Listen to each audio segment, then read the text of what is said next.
Ah, there you are. How you doing? There he is. How are you, man? Just woke up. Yeah, me too. Actually. So we're And in good company. I'm in my bus and I'm on a hotspot. So if my service is shoddy, that's why. All good. Where is your bus today? I don't know. I think we're in Boise. I'm not sure. I just woke up to wherever we're at, and I'll find out soon. I'm sure. Well, I know you're somewhere in the geographic area because you guys got a show coming up on Saturday here in Tucson. And so you can't be too far away from us. And I think that's we're kind of what we're far going to north talk from you. about. I'm Yeah, sorry? I think we're far north from you. We're gonna wrap down around and uh, Boise tomorrow, and then it's a 6 show run. Man, we're going from Boise the whole way down and around to El Paso, so it's going to be pretty intense. Yeah, that's awesome, dude, that you guys are back out on the road doing it, still panicking, apparently. I did your local commercial, so I know the I knew what the name of the tour was. Hell yeah, man. So yeah, so you guys are coming. We're gonna talk about that. We're gonna talk about your show. We'll talk about all the stuff going on with you guys. But I mean, there was I mean, for everybody, a 2 year period where we all kind of lost part of our lives and don't know things that are going on. And just before all that happened, you guys had released Panic, and there was some new stuff going on within the band that people might not be aware of. Can you kind of just catch us up to that point, and then we'll kind of move forward? Yeah, so we wrote the Panic record and completed it before the pandemic. So um, it was prophetic in a way, and it's a little scary how prophetic it became. So it kind of tied right in, and the record label wasn't sure about releasing something during the pandemic. I don't think anybody was. So we were potentially going to wait, but it just fit too much, especially the song Panic fit way too much to wait. So we rolled that out, and as that rolled out, time just kept dragging on and dragging on. So we decided to let the fans pick some covers for us to do, something that we'd never done before. We've done a cover here and there, but nothing like real solidified. So we let the fans do it, and we recorded them on our own remotely, did videos to them, and called them the Quarantine Chronicles, and ended up doing three EPs actually. And on those EPs, we used some features. We had Johnny Three Tears from Hollywood Undead, Trevor McNevin from Thousand Foot Crutch.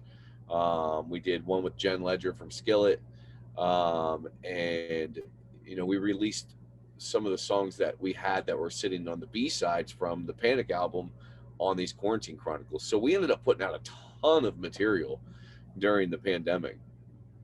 Yeah, so this was stuff that obviously you weren't planning on releasing and were sort of forced into doing. A lot of people, I guess, were kind of forced into it. Once you kind of got into that headspace, was it easy to just move forward with that and kind of have the idea? Or was it like, we'll do this one and see how that rolls out and see what the next thing is? Or, like how that whole three span of EPs kind of come to be as far as the thought process? Yeah, I mean, we did all the material, and I don't really know how it came to be. It was just kind of like, well, we got to release these B sides instead of putting them out as singles. Why don't we just attach them with the covers that we did, because they weren't available anywhere other than YouTube.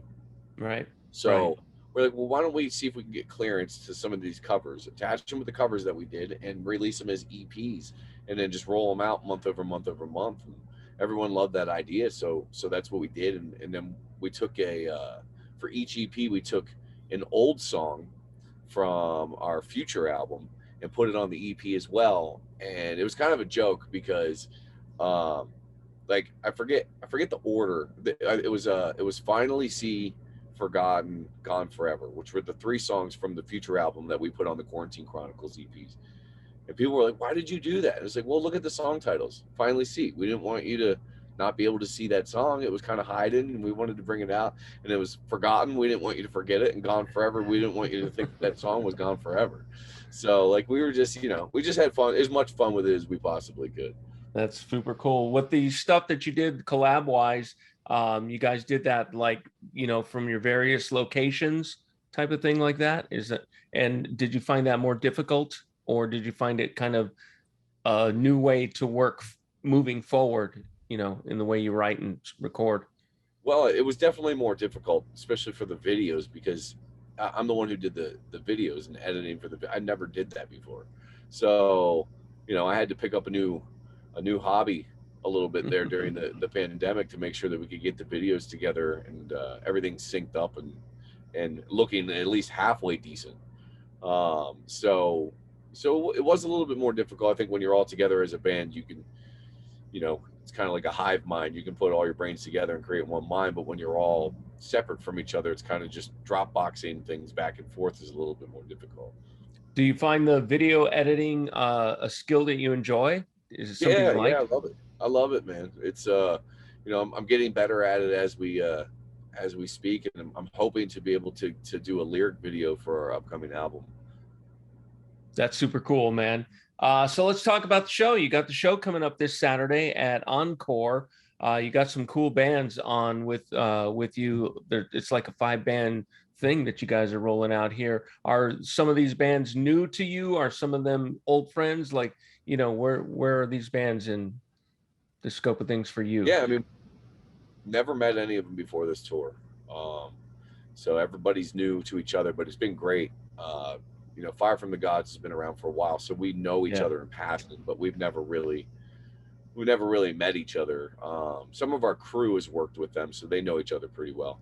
Um, and then Blind Channel, they're from Finland.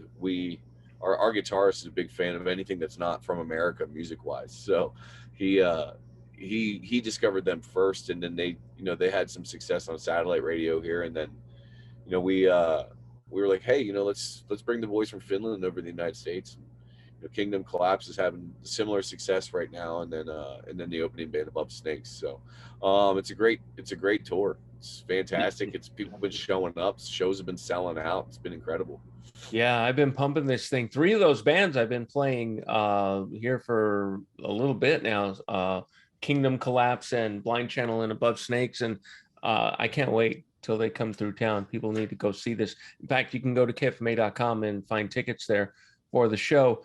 Speaking of people being fans, you're talking about your guitar player being a fan of things abroad or whatever. What were you a fan of that started you into this whole journey? I mean, what was the spark? What was the band? Who's the musician? Who's the thing for you? If I asked your friends and family, what's Matt's favorite? What's the answer?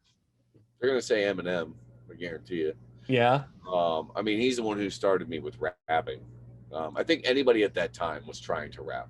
Eminem came out, and everyone's like, "I want to do that," So that started me there, and then Linkin Park is what crossed me over. Uh, Breaking Benjamin was the first time I wanted to try and sing, um, and Seven Dust was the reason why I wanted to play guitar. So it's just a lot of different bands and artists put together. I mean, I tell everybody all the time, I'm a fan first. So I'm just a big fan of like that genre, that era. That's where I grew up. Early 2000 stuff, man. It's just the best. And do you still follow Eminem and follow, Seven Dust and things like that? Are you still like, still a fan in that regard? Yeah, I'm a bit consumed with what I'm doing now, so it's a little Right. bit more difficult than back in the day. Um, but yeah, every time they release something new, I'm listening to it, and anytime I'm trying to get pumped up for something, I'm throwing on that old school. Yeah, all that stuff. What do you like more between all that stuff you're doing now? Because now, the playing guitar, the singing, the rapping, like what's your favorite thing to do and that you look forward to especially when you're writing a new song? Well, I mean, writing in general, because I like to think that that's where my strengths lie. And I like to think that where my strengths actually lie in writing is being able to write something that connects to the listener. Um, so for me, I don't think it's necessarily one thing that's my favorite, because I I write guitars, I write synths, pianos. Try to do drums, and then Maddie fixes them for me, or Danny fixes them for me. Um, Vocals, singing melodies, raps. We kind of all do it all in this band.